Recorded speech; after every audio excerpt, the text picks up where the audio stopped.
یه سلام موشکافی دبش تقدیم میکنم به همه شما هموطنای بامرام خودم.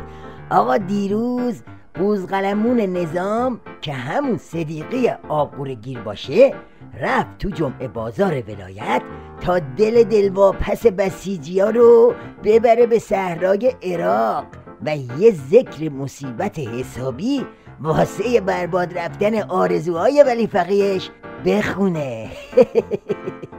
مطلب دوم قضیه عراق است.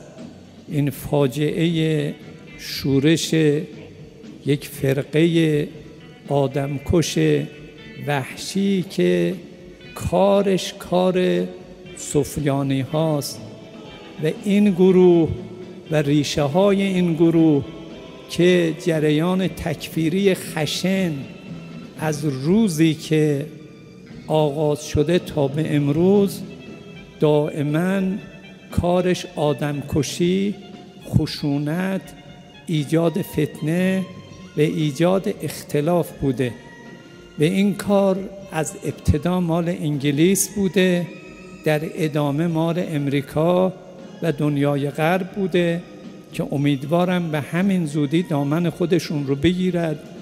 اوه چی شد؟ تا دیروز که ورق پارهاتون واسه موقعیت مشترک نظام با آمریکا تو عراق غم تو دلشون آب شده بود و با دمشون گردو میشکستن، حالا چی شد؟ فتنه مال آمریکا و دنیای غرب شد. این قضایا باعث شده تهران و واشنگتن ناگهان خود را در موقعیت مشترکی برای مبارزه با تروریسم در عراق یافتند. خود را یافته بودند، اما بعد از موضع‌گیری‌های اخیر آمریکا و چرخیدن قضایا خود را در موقعیت مشترک گم کردند. حالا ذکر مصیبت صدیقه بوزقلمون رو همینجا داشته باشین تا بریم سراغ ادامه مصیبت مذاکرات اتمی و بدبختی‌های زهرخوران. خب ما می‌بینیم عملاً دقیقاً امریکایی‌ها هر دفعه که میخوام بیام مذاکره شروع میکنم به آتش تهیه‌ای که نمیدونم موشک‌های ایران، موشک‌های برد ایران، نمیدونم بحث حقوق بشر. اخیراً برخی از بانفوذهای کنگره امریکا نامه نوشتن به آقای اوباما که آقا تو اگه داری مذاکره میکنی بحث‌های موشکی ایران رو باید مد نظر قرار بدی، بحث‌های فلان مد نظر قرار بدی و مسائل دیگه. به این میگن قوز بالا قوز.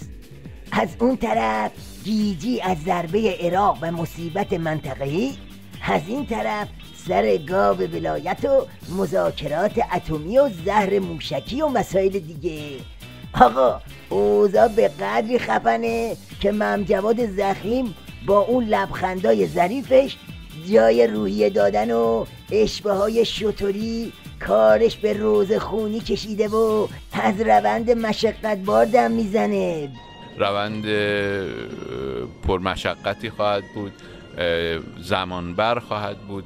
به این معنا نیست که اختلافات تمام شده، به این معنا نیست که ما در موضوعات مهم تفاوت دیدگاه اساسی نداریم. حالا خنده موشکافانه داستان کجاست؟ اونجاست که عظما و شرکا به رغم این روند مشقت بار و مصیبت بار هیچ راهی جز یورتمه رفتن تو مالروی زهرخوری ندارن. مگه نه اولاغ چی؟ امیدوار هستیم که در پایان این دوره از مذاکرات به یک متن اولیه توافق برسیم، اگرچه این متن حاوی ده‌ها یا صدها جمله مورد اختلاف باشه. بخونید، ذکر مصیبت بخونید، هرچی آبقوره بگیرید بازم کمه. پدر بزرگ مرحوم بنده همیشه میگفت موشکاف جان، عرض میکردم بله، میگفت هر کی باد بکاره باید طوفان درو کنه. حالا اینم حکایت آخونداست، این همه سال باد ترور و بمب و ترکوندن اینجا و اونجا رو کاشتید، حالا وقت طوفانه.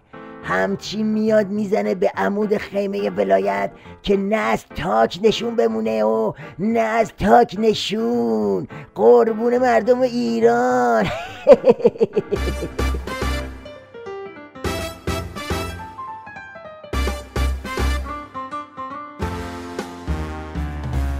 بحثای داغ و شفاف